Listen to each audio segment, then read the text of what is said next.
Assalamualaikum warahmatullahi wabarakatuh. Alhamdulillahirabbil alamin, wassalatu wassalamu ala asrofil anbiya wal mursalin sayyidina maulana Muhammadin wa ala alihi wa sahbihi ajmain, amma ba'du. Anak-anak Bapak yang dirahmati Allah, kita sekarang bertemu lagi dalam pelajaran ilmu Al-Qur'an yang di sini yang termasuk daripada Al-Quran hadisnya. Anak-anak Bapak yang dirahmati Allah, sebelum kita mulai, mari kita bersama-sama membacakan suratul Fatihah agar pelajaran yang Bapak berikan menjadi ilmu yang bermanfaat, berguna fid dunya wal akhirah, dan mendapatkan ridho dari Allah Subhanahu wa ta'ala. Anak-anak Bapak yang dirahmati Allah, dengan suratul Fatihah ini juga semoga kalian diberikan kesehatan, diberikan kecerdasan, sehat badan, sehat akal, dan juga dijauhkan dari segala mara bahaya, dijauhkan dari semua penyakit, dijauhkan dari hal yang tidak diridhai Allah, dan Allah semoga memberikan kemurahan rezeki kepada kita semua. Dengan niat ini bisyafaat Rasulullah sallallahu alaihi wasallam. Al-Fatihah.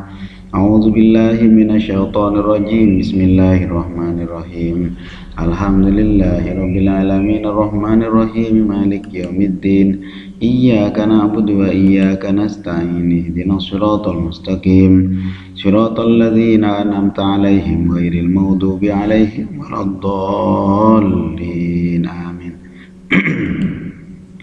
Bismillahirrahmanirrahim. Alhamdulillahirabbil alamin, wassalatu wassalamu ala asrofil anbiya wal mursalin sayyidina maulana Muhammadin wa ala alihi wa sahbihi ajmain, amma ba'du.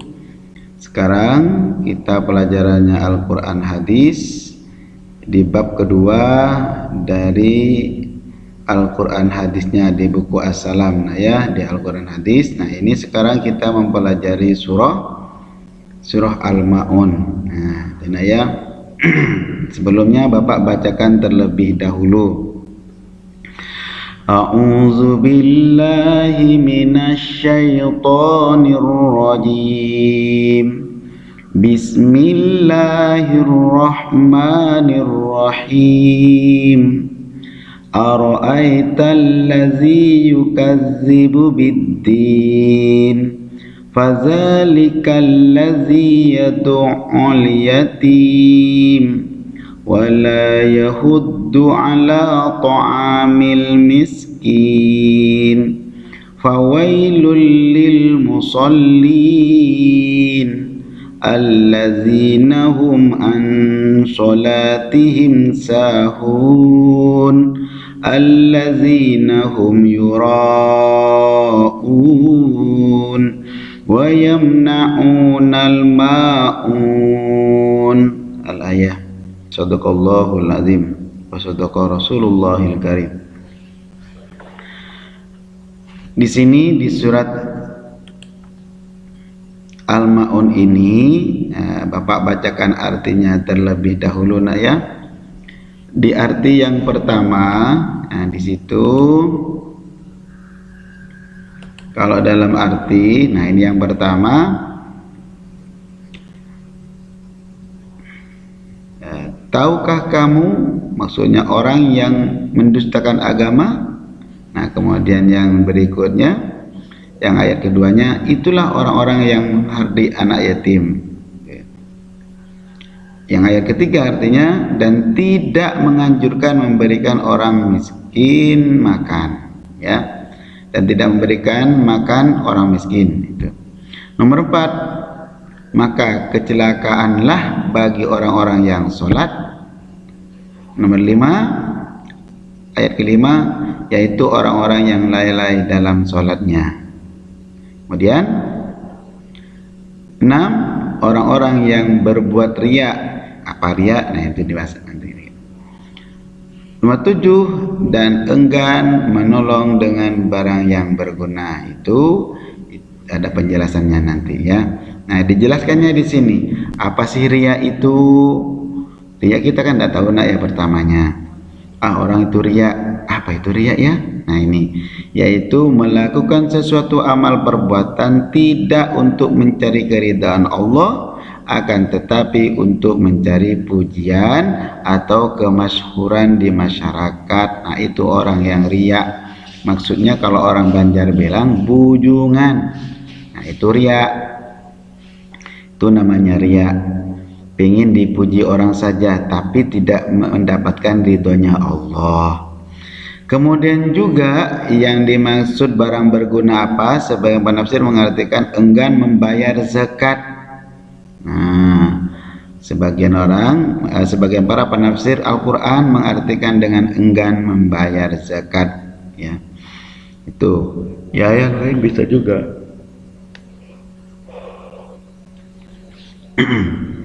Barang yang berguna dapat dimanfaatkan, itu tidak mau dikasihkan sama orang lain. Ya, banyaklah. Ya, termasuk bersedekah tersebut dia tidak mau melakukan hal tersebut. Nah, itu ya. Itu sesuai dengan fikihnya yang kita pelajari ya.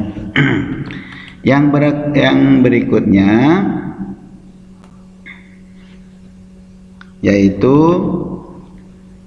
yang akan kita bahas kandungan ayatnya, kandungan ayat dari surah Al-Ma'un. Yang pertama, orang yang mendustakan agama menurut surah Al-Ma'un, yang pertama adalah suka menghardi anak yatim. Apa sih menghardi itu?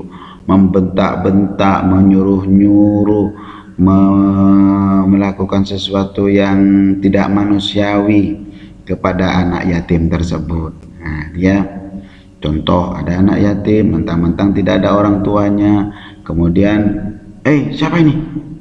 Kamu yang tidak ada bapak, tidak ada mama, sudah apa kamu? Nah, lalu dia dihina-hina, dipukul umpamanya. Nah, ini tidak boleh. Ini termasuk orang yang mendustakan agama. Kata Rasulullah, kalau orang yang merawat anak yatim nanti di surga itu bagaikan begini. Nah, maksudnya itu bukan fish ini ya. Maksudnya kata Rasulullah, orang yang merawat anak yatim akan bersama Rasulullah nantinya di surga. Nah, gitu. Jadi orang yang ikhlas mengurus anak yatim, katanya Rasulullah, akan bersama Rasulullah di surganya Allah nanti. Amin ya rabbal alamin. Yang kedua, termasuk orang yang mendustakan agama, orang yang tidak menganjurkan memberi makan kepada orang lain. Contohnya orang miskin terutama ya. Ada orang miskin, nah dia kekurangan makan umpamanya. Nah, kalian ini jangan segan-segan memberikan makan kepada dia, orang yang miskin tersebut ya. Nah, kalian membantu. Nah, yang tidak dibolehkan termasuk mendustakan agama, orang yang apabila ada orang mau ngasih makanan sama orang lain, enggak usah kasih sama dia, enggak usah. Nah, orang yang seperti itu nanti ciri-ciri orang yang mendustakan agama. Ada orang sudah dia tidak ngasih, masih melarang orang lain untuk memberikan makan. Nah, gitu. Tuh, banyak contoh-contohnya dapat kalian contohkan sendiri. Yang ketiga, orang yang tandanya mendustakan agama, orang yang lalai dalam sholat. Lalai itu apa? Lupa. Nah, gitu ya. Maksudnya sholatnya bolong-bolong. Sekarang sholat, besok tidak sholat. Zuhurnya sholat, maghribnya tidak sholat. Nah, ini orang yang di situ oleh Allah dicap sebagai orang yang mendustakan agama. Ya, jangan sampai tidak sholat.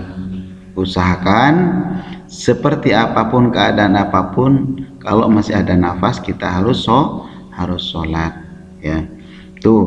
Itu contohnya. Ada juga yang mengartikan orang yang lalai sholat itu orangnya itu sholat tetapi ingatannya kepada yang lain. Nah, itu Tapi yang paling pas kalau menurut Pak Fatur yaitu orang yang jarang sholat, orang yang sholatnya bolong-bolong, itu lalai ya. Kalau masalah dia itu sholat tetapi hatinya tidak waktu sholat, nah itu kan tergantung dari Allah. Ya, kita hukumi yang zahir aja dulu. Kemudian yang berikutnya anak bapak, yang keempat tandanya orang yang mendustakan agama, orang yang sholat tetapi riya. Nah, bapak riya seperti apa Pak Batur tadi? Kalau riya itu bapak sudah jelaskan bahwa kalau orang yang riya tersebut ingin dipuji orang sholatnya sok khusyuk umpamanya ya, tetapi dia melakukan itu bukan karena Allah tapi karena ingin dipuji orang lain dengan orang yang was-was. Kamu yang laki-laki terutama ataupun perempuan yang sering sholat ke masjid atau langgar, kadang-kadang kita lihat ada orang sholatnya itu sholatnya kayak orang main-main umpamanya. Ini was-was namanya. Contoh, usolli fardad dhuhri arba'a raka'atin mustaqbilal qiblati ada'anillahi ta'ala. Allah, tak jadi lagi. Masih belum. Usolli fardad dhuhri arba'a raka'atin Allahu akbar. Nah, ulang-ulang seperti itu namanya orang was-was ya. Lain dengan orang riya. Kalau orang riya di sholatnya ingin dipuji orang. Yang terakhir dari orang yang mendustakan agama menurut surat Al-Ma'un, yaitu siapa? Orang yang enggan menolong orang lain. Nah, jangan sampai malahan mengganggu pada orang lain mau memberikan zakat, dia mengatakan jangan berzakat. Nah, ini adalah tanda orang yang mendustakan agama Allah. Itu yang harus kita hindari. Ini ya. Kemudian yang berikutnya mungkin itu yang harus Bapak sampaikan pada pelajaran ini. Insya Allah nanti di pelajaran kedua berhubung ilmu fikihnya sudah selesai, Bapak lanjutkan pada surah Al-Kautsar ya. Insya Allah Bapak akan menjelaskan surah Al-Kautsar pada jam keduanya. Demikian anak Bapak yang dirahmati Allah. Bapak minta maaf, minta ridho, minta halal, kurang lebihnya Bapak minta maaf. Kalaupun ada yang benar itu semua dari Allah. Kalau ada yang salah itu adalah dari pribadi Bapak Fathur. Maaf kalau ada kekurangan. Wallahu muwaffiq ila aqwamit thoriq. Wassalamualaikum warahmatullahi wabarakatuh.